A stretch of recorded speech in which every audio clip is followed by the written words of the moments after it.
নমস্কাৰ বন্ধু বান্ধৱীসকল সকলোকে আমাৰ ইউটিউব চেনেললৈ স্বাগতম জনাইছোঁ। সমগ্ৰ ভাৰতবৰ্ষ তথা অসমতো অহা 3 মে'লৈকে লকডাউন ঘোষণা কৰা হৈছে। কেন্দ্ৰীয় চৰকাৰে যি ঘোষণা কৰিছে লকডাউনৰ, এই লকডাউন 20 এপ্ৰিললৈকে যথেষ্ট কঠোৰ হ'ব। ইতিমধ্যে অসম আৰক্ষীয়েও এই কথা ঘোষণা কৰিছে যে 20 এপ্ৰিললৈকে কোনো ব্যক্তিকেই বাহিৰলৈ ওলাবলৈ মানা কৰিছে আৰু 20 এপ্ৰিলৰ পৰা 3 মে'ৰ ভিতৰত কিছু শিথিল কৰা হ'ব বুলি কোৱা হৈছে। আৰু এই শিথিলতা কেনেধৰণৰ হ'ব, কি খোলা থাকিব আৰু কি বন্ধ থাকিব, সেই সম্পৰ্কে আজি আমি এই ভিডিঅ'টোত আপোনালোকক জনাব বিচাৰিছোঁ। কি বন্ধ থাকিব: school, college, university, international and domestic Airways, অৰ্থাৎ ক'ৰবালৈ আমি যদি এয়াৰলাইনত যাবলগীয়া হয় তেতিয়াহ'লে সেইবিলাক বন্ধ থাকিব। বিমান সেৱা বন্ধ থাকিব। তাৰপিছত পেছেঞ্জাৰ ৰেলৱে বন্ধ থাকিব, চিনেমা হল বন্ধ থাকিব, শ্বপিং মল বন্ধ থাকিব, জিম বন্ধ থাকিব, ৰেষ্টুৰেণ্ট, ইণ্টাৰ ডিষ্ট্ৰিক্ট ট্ৰেন্সপৰ্ট বন্ধ থাকিব, ৰিলিজিয়াছ প্লেচ মানে ধৰ্মীয় অনুষ্ঠান এইবিলাকো বন্ধ থাকিব।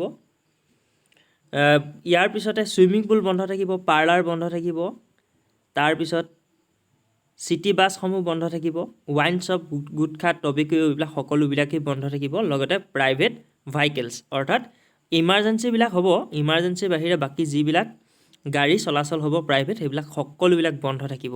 বাকী কি খোলা থাকিব সেই সন্দৰ্ভত আমি এতিয়া চাওঁ কি খোলা থাকে।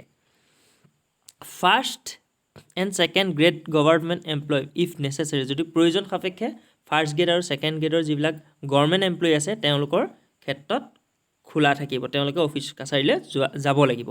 33% third and fourth grade gov employee আৰু 33% থাৰ্ড গ্ৰেড আৰু ফ'ৰ্থ গ্ৰেডৰ যিবিলাক এমপ্লয়ী আছে তেওঁলোকৰ 33% উপস্থিত থাকিব লাগিব। 50% কেচিউ, নাট, টি, ৰাবাৰ প্লেণ্টেশ্যন এইবিলাক খোলা থাকিব। ৰাবাৰ প্লেণ্টেশ্যন হওক বা চাহ বাগিচা হওক এইবিলাক কি থাকিব, খোলা থাকিব। 50% কৰ্মচাৰীয়ে তাত কি কৰিব পাৰিব, যাব পাৰিব, সকলো যাব নোৱাৰে। তাৰপিছত MNREGA ৱৰ্কছ, MNREGA আণ্ডাৰত যিবিলাক মানুহে কাম কৰি আছে সেইবিলাকে যাব পাৰিব তেতিয়া। লগতে চিকেন এণ্ড ফিছ শ্বপছ, মাছ মাংসৰ দোকান খোলা ৰাখিব পাৰিব। বেংক খোলা ৰাখিব। LPG গেছৰ কাৰণে যিবিলাক প্ৰতিষ্ঠান আছে সেইবিলাক খোলা ৰাখিব, অৰ্থাৎ গেছ অনা নিয়া কৰিব পাৰিব ৰাইজে। পোষ্টেল ইনক্লুডিং অফিচেছ, মানে পোষ্টেল কামবিলাক যিবিলাক থাকে সেইবিলাক কাম হ'ব।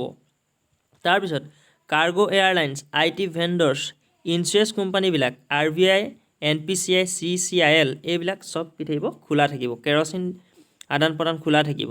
গুডছ ট্ৰেইন মানে যিকোনো বস্তু সা সামগ্ৰী অনা যিবিলাক ট্ৰেইন, সেই ট্ৰেইনবিলাক অহা যোৱা হ'ব, অহা যোৱা কৰাত কোনো অসুবিধা নাথাকিব।